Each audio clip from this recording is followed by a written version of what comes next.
आज की इस ऑनलाइन क्लास में आपका स्वागत है। आज आप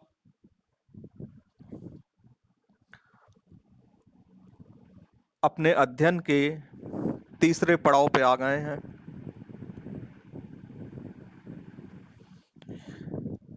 यह तीसरा तत्पश्चात चौथा पड़ाव अत्यंत महत्वपूर्ण है। तीसरा पड़ाव और चौथा पड़ाव से मेरा अभिप्राय तीसरी यूनिट और चौथी यूनिट से है, क्योंकि यहाँ पे आप गहन सांख्यिकी को समझ सकेंगे, जो हमारे वर्तमान शोध की आत्मा है।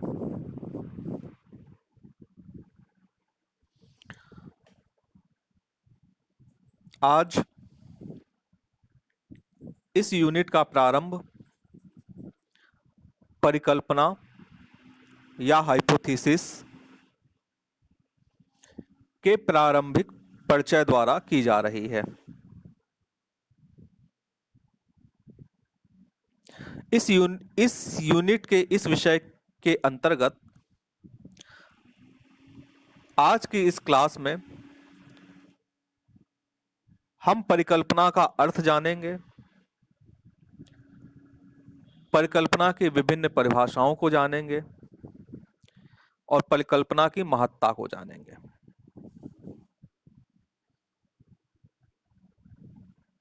साथ ही साथ हम यह जानेंगे कि एक उत्तम परिकल्पना की क्या विशेषताएं होती हैं। परिकल्पना, आप लोगों ने जब रिसर्च मेथोडोलॉजी का अध्ययन शुरू किया था, जब आप रिसर्च प्रॉब्लम को पढ़ रहे थे, शोध समस्या को पढ़ रहे थे, तो वहां पे आपने बहुत बार परिकल्पना परिकल्पना परिकल्पना सुना है। परिकल्पना का अर्थ अगर हम देखें, शाब्दिक अर्थ की ओर जाएं, तो परिकल्पना का अभिप्राय है पूर्व चिंतन से। अर्थात आपकी शोध समस्या की उत्पत्ति के ही साथ, जैसे ही आपने शोध समस्या निर्धारित की या आपकी शोध समस्या की उत्पत्ति हुई, वैसे ही उस शोध समस्या का संभावित समाधान आपके सामने आ जाता है, जिसे कि हम परिकल्पना कहते हैं। यानी कि आप किसी समस्या के चिंतन में लीन है, तो उस समस्या का जो संभावित हल है वो भी आपको सूझ जाता है। बेकन कहते हैं कि ज्यों ही शोध समस्या का ज्ञान हो, त्यों ही परिकल्पना का निर्माण हो जाना चाहिए। इसका अभिप्राय है कि जो परिकल्पना होती है वो समस्या की प्रकृति पर निर्भर करती है।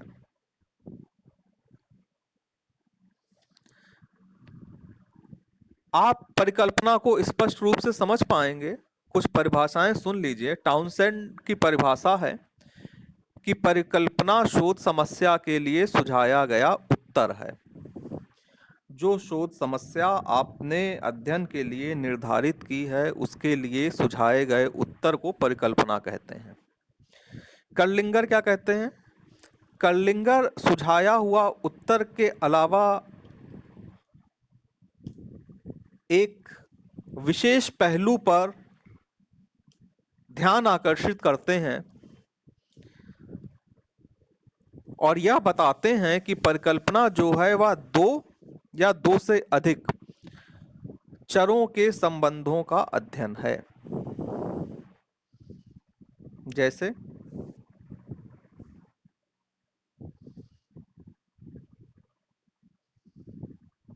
जैसे जैसे दूरी बढ़ती है,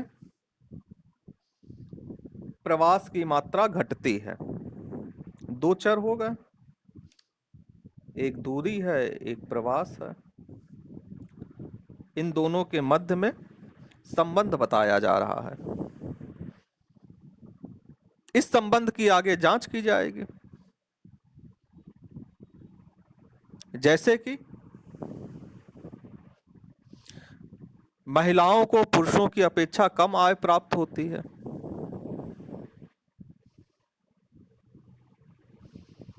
महिलाओं की आय का संबंध बताया जा रहा है, संबंध स्थापित किया जा रहा है। इसी तरह से कर्लिंगर ये कह रहे हैं कि दो या दो से अधिक चरों के संबंधों का कथन है। मैकग्वीन एक इसमें नया आयाम जोड़ रहे हैं।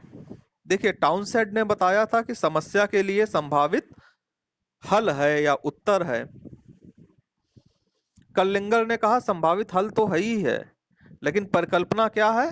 एक कथन है, एक स्टेटमेंट है जो यह प्रकट करता है दो चरों के बीच में क्या संबंध है।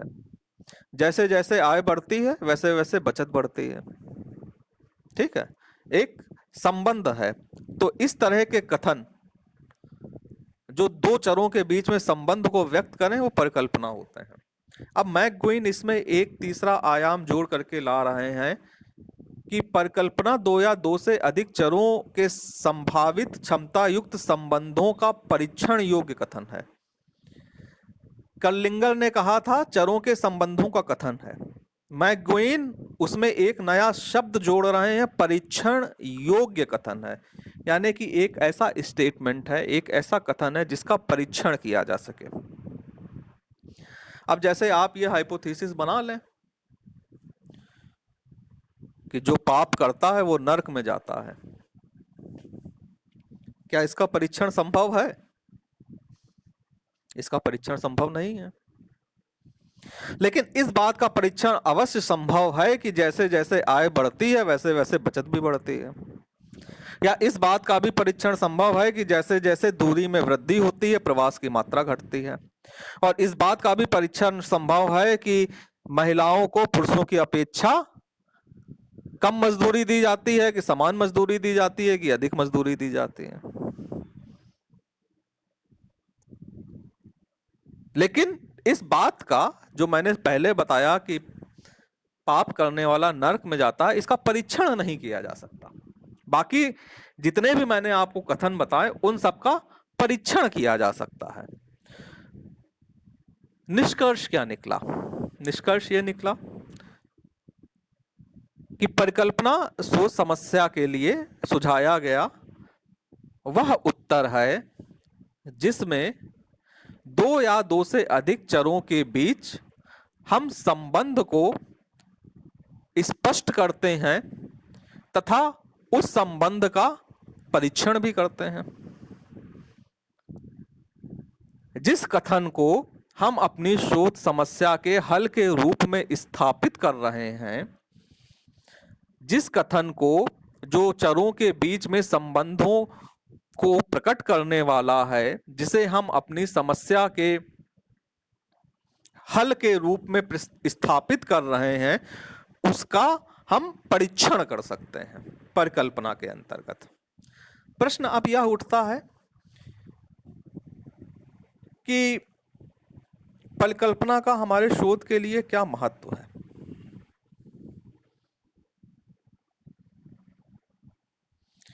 देखिए, जो परिकल्पना है वो परिकल्पना हमारी समस्या को विशिष्ट और सीमांकित तो करती ही करती है, साथ में हमारे अध्ययन को मात्रात्मक और परीक्षण योग्य भी बनाती है कि हम जो कह रहे हैं वो जो हमारे निष्कर्ष निकल रहे हैं वो संयोगवश नहीं निकल रहे हैं। एक बहुत खास शब्द है कि कोई निष्कर्ष संयोगवश प्राप्त हो जाना और कोई निष्कर्ष वास्तविक रूप में प्राप्त होना, यानी कि हमारे अध्ययन द्वारा जो निष्कर्ष प्राप्त हो रहे हैं वो विश्वसनीय हैं और वैध हैं। तो ये जो परिकल्पना है वो शोध समस्या के समाधान के मार्गदर्शन हेतु एक सुनिश्चित प्रक्रिया के क्रियान्वयन को प्रेरित करती है। हम एक सुनिश्चित प्रक्रिया को फॉलो करते हैं, हम एक सुनिश्चित प्रक्रिया अपनाते हैं। परिकल्पना के द्वारा हमारी जो शोध समस्या आप लोग हो सकता है भूल गए हो, पूरा व्याख्यान हुआ था उस पर, शोध समस्या पे, उसे आप पुनः सुन लीजिएगा। हमारी शोध समस्या को विशिष्ट और सीमांकित करने का कार्य करती है। हमारी परिकल्पना परीक्षण योग्य होती है। परिकल्पना के द्वारा जो हमारा शोध है उसका पुनरावलोकन संभव है, यानी कि उसका पुनर्अध्ययन संभव है। आज जैसे कि हम आज से 100 साल पहले मान लीजिए ये हाइपोथेसिस बनाई गई कि जैसे जैसे दूरी में वृद्धि होती है प्रवास की मात्रा घटती जाती है। 100 साल पहले ट्रांसपोर्टेशन के क्या साधन थे? सीमित साधन थे, ठीक है। रेलगाड़ियां भी सीमित थी, बसें भी सीमित थी। तो उस अवस्था में मान लीजिए ये कहा गया कि जैसे जैसे दूरी बढ़ती है प्रवास की मात्रा घटती जाती है। अब हर कोई बेंगलोर या मुंबई 100 साल पहले नहीं जा सकता था कमाने के लिए या पढ़ाई के लिए, या दिल्ली नहीं जा सकता था पढ़ाई के लिए। 100 साल बाद आप मान लीजिए उस अध्ययन को पढ़ रहे हैं जिस समय ये कहा गया था जैसे जैसे दूरी बढ़ती है प्रवास की मात्रा घटती जाती है। 100 साल बाद आप पुनः अध्ययन कर रहे हैं, तो आप इस परिकल्पना का पुनः जांच कर सकते हैं। अब मीन्स ऑफ ट्रांसपोर्टेशन बढ़ गए, 100 साल में स्थितियों में फर्क आ गया। तो हो सकता है कि यह ना हो कि जैसे जैसे दूरी की मात्रा बढ़ रही हो प्रवास की मात्रा घट रही हो सकता है दूरी का प्रवास की मात्रा पे कोई प्रभाव ही ना पड़ रहा हो। आप मेरी बात समझ रहे हैं कि अगर आपने परिकल्पना का निर्धारण किया है तो भविष्य में उस परिकल्पना के आधार पर पुनः अध्ययन संभव है और परिकल्पनाओं द्वारा विश्वसनीय और वैध निष्कर्षों की प्राप्ति होती है। अब इसके बाद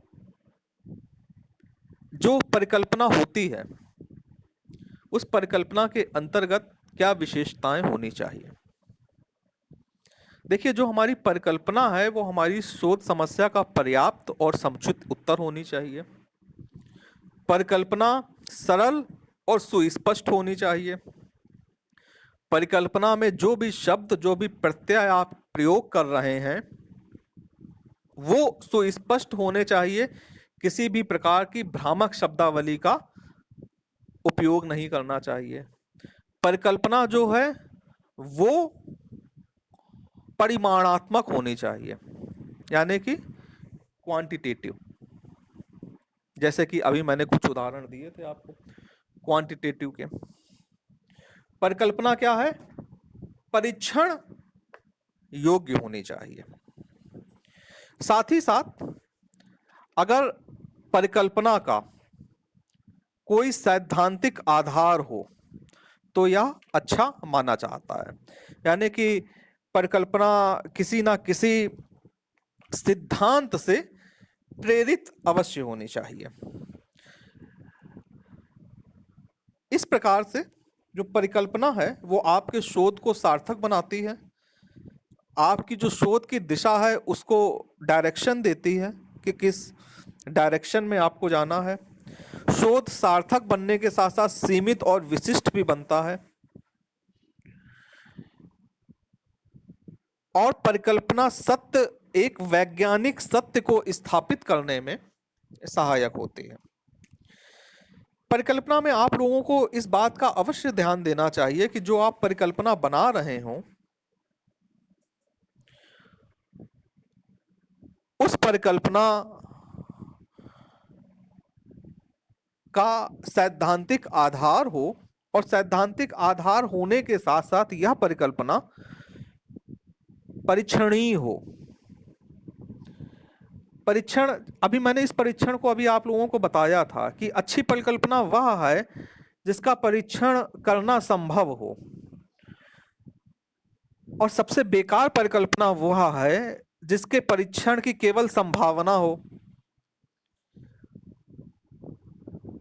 दो परिभाषाएं, दो परिकल्पनाएं, जैसे कि मैंने अभी एक परिकल्पना आपको बताई थी कि जो पाप करता है वह नरक में जाता है। यह परिकल्पना परीक्षणीय नहीं है, इसका परीक्षण नहीं किया जा सकता। अतः इस तरह की परिकल्पनाओं को अवैज्ञानिक परिकल्पना कहा जाता है। इसके विपरीत वे परिकल्पनाएं जिनका परीक्षण किया जा सकता है, जैसे कि इस बात का परीक्षण किया जा सकता है कि किस प्रकार से आय बढ़ने के साथ साथ बचत का स्तर बढ़ता है। एक कॉमन सी बात है। लेकिन इस चीज का परीक्षण किया जा सकता है, जैसे कि मैंने अभी आपको प्रवास संबंधी कुछ हाइपोथेसिस बताई, उनका भी परीक्षण किया जा सकता है। जब आप परिकल्पना का निर्माण करें तो जो परिकल्पना हो वो परिकल्पना आपकी शोध समस्या से संबंधित होनी चाहिए, स्पष्ट रूप से आपकी शोध समस्या से संबद्ध हो, यानी कि वो शोध समस्या का एक सुसंगत उत्तर हो। समस्या जिस चीज का आप अध्ययन कर रहे हैं, जैसे कि हमारे अध्ययन के बहुत सारे आयाम होते हैं, जरूरी नहीं है कि हर प्रवास संबंधी अध्ययन में आप इस चीज का अध्ययन करें कि प्रवास और दूरी में क्या संबंध होता है। जब आप प्रवास के कारण का अध्ययन करेंगे तो प्रवास और दूरी के संबंधों का अध्ययन नहीं करेंगे। वहां पे ये होगा कि क्या आर्थिक कारण प्रवास को प्रभावित करते हैं। वहां पे हाइपोथेसिस इस प्रकार की होगी। या जैसे जैसे बेरोजगारी का स्तर बढ़ता जाता है वैसे वैसे प्रवास की मात्रा बढ़ती जाती है। वहां पे हाइपोथेसिस इस तरह की होंगी। लेकिन जब आप प्रतिरूप की चर्चा करेंगे कि कौन प्रवास करता है, किस आयु में प्रवास करता है, इत्यादि विषयों पर केंद्रित होंगे, तब आप इस बात की चर्चा कर सकते हैं कि जैसे जैसे दूरी बढ़ती है प्रवास की मात्रा घटती है। इसको आप परीक्षण कर सकते हैं कि जैसे जैसे दूरी बढ़ती है तो पुरुषों की प्रवास में भागीदारिता बढ़ती है। इस तरह की, मतलब ये आपके अपने चिंतन का विषय है कि परिकल्पना को अपने शोध समस्या से कैसे संबद्ध किया जाए। यानी कि आप किस विषय का अध्ययन करने जा रहे हैं उस विषय से ही संबंधित आप परिकल्पनाओं का निर्माण करेंगे। एक और विशेष पहलू है इसका कि जो परिकल्पना है, परिकल्पना के निर्माण में इस बात को ध्यान रखना चाहिए कि आपकी परिकल्पना अल्पव्ययी हो। अल्पव्ययी आप बहुत अच्छी तरीके से समझते हैं। जैसे जब आप अपनी हाइपोथेसिस को विशिष्ट कर देंगे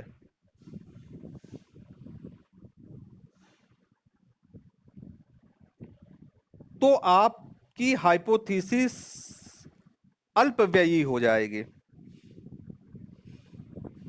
अगर मैं कहूं कि बेरोजगारी से प्रवास बढ़ता है, वेरिएबल फिक्स है, आपको बेरोजगारी के संदर्भ में प्रवास या माइग्रेशन को देखना है। और अगर मैं कहूं कि आर्थिक कारणों से प्रवास बढ़ता है तो अब आर्थिक कारण बहुत सारे हो सकते हैं।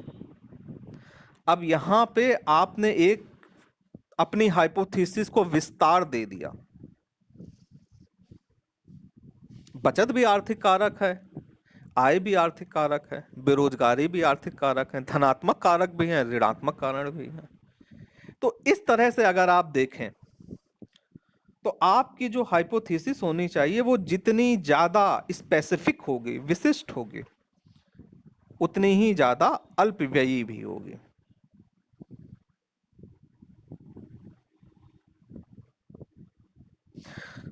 साथ ही साथ मैंने इससे पहले भी बताया है कि परिकल्पना को परिमाणीय होना चाहिए। यानी कि मात्रात्मक होना चाहिए, कि हम मात्रात्मक अध्ययन कर सकें।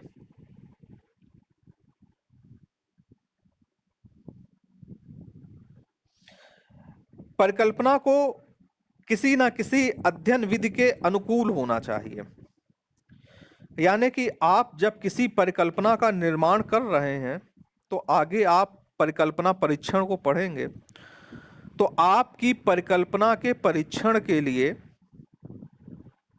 जो सांख्यिकीय विधियां हैं वो उपलब्ध होनी चाहिए।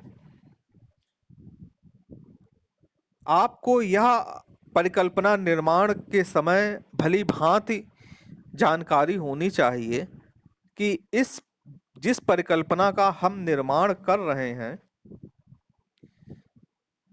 उस परिकल्पना का सांख्यिकीय परीक्षण या उस परिकल्पना का परीक्षण कैसे संभव होगा। इसीलिए कहा जाता है कि परिकल्पना को किसी न किसी सैद्धांतिक आधार से प्रेरित होना चाहिए।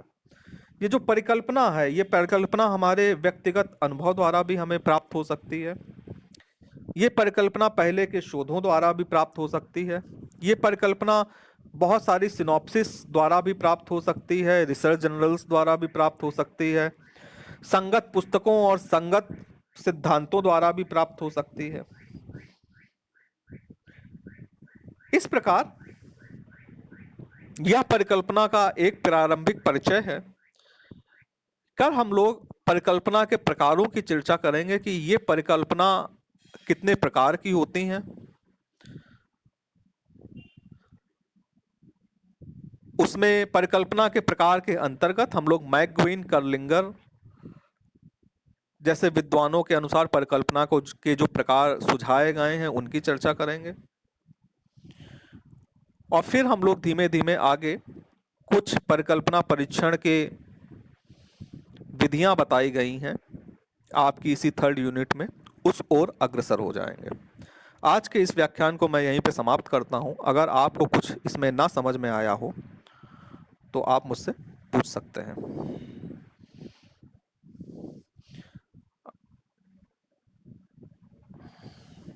अंकित कुमार।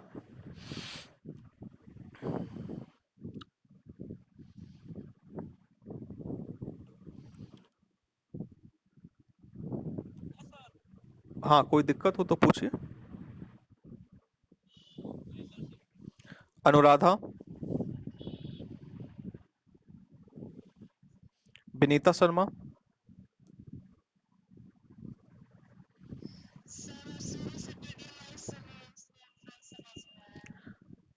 आप YouTube पे इसको सुन लीजिएगा, वहाँ पे शुरुआत होगी। मैं शुरुआत का जो परिकल्पना का की परिभाषाएं मैंने बताई थी, मैं उनको दोहरा देता हूँ। बाकी पूरा व्याख्यान आप YouTube पे सुन लीजिएगा, वहाँ पे मैं शाम तक उपलब्ध करा दूंगा। ठीक है। तो मैंने परिकल्पना की मैंने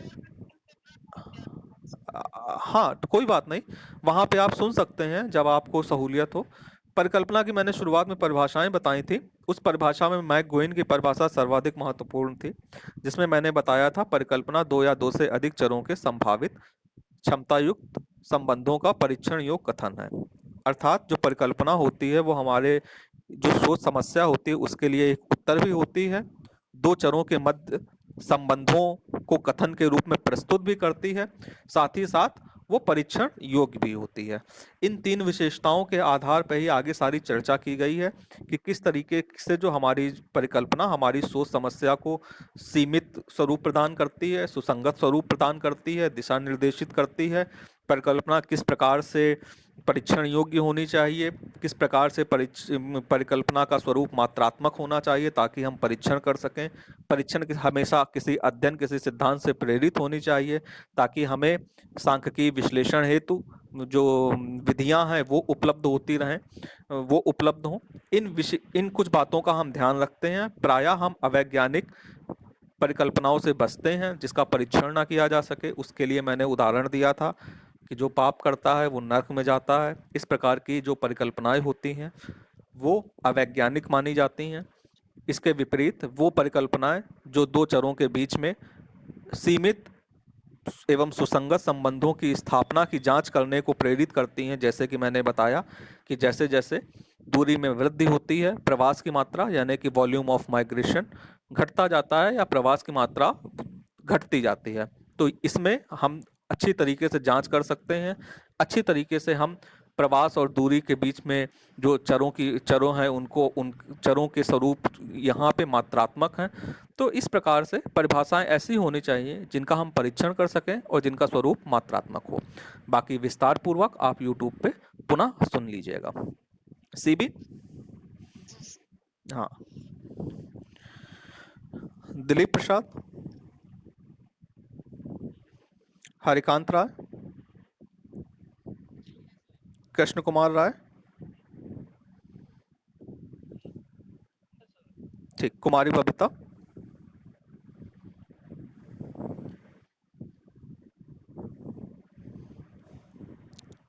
मनीषा कुमारी,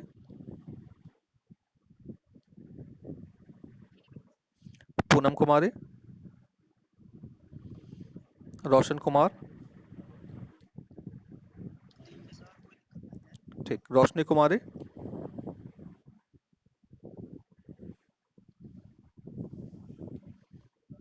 स्वीटी कुमारी। ठीक है, आज के इस व्याख्यान को हम यहीं पर समाप्त करते हैं। कल हम पुनः एक नवीन विषय के साथ आपके सम्मुख उपस्थित होंगे। तब तक के लिए धन्यवाद। प्रणाम भैया।